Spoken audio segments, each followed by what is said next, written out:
প্লেনে ওঠার 30 সেকেন্ড পরেই কি মনে হয় নিচে পড়ে যাচ্ছেন? পেটটা কেমন হালকা লাগে? চিন্তার কোনো কারণ নেই, এটা কোনো বিপদ না, এটা শুধুই একটা সেন্সেশন। টেক অফের সময় প্লেনের ইঞ্জিন পুরো শক্তি দিয়ে উপরে ওঠে।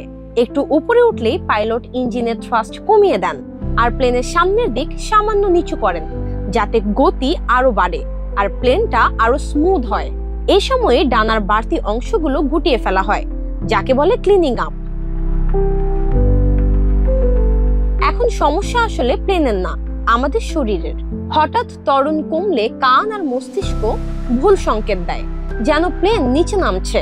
শরীর তখনও আগের গতিতে উপরে উঠতে চাইছে, তাই পেট খালি খালি লাগে, ঠিক রোলার কোস্টারের মতো। আরেকটা কারণ হলো ইঞ্জিনের শব্দ কমে গেলে মনে হয় বড় কিছু হয়ে যাচ্ছে, কিন্তু সত্যিটা হলো প্লেন নিচে পড়ছে না, বরং এটা পুরোপুরি স্বাভাবিক।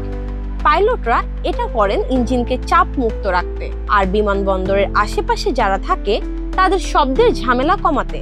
তাই পরের বার প্লেনে ওঠার সময় ভয় না পেয়ে মনে রাখুন, প্লেন পড়ছে না, বরং আরো স্বচ্ছন্দে এবং নিরাপদে আকাশে উঠছে।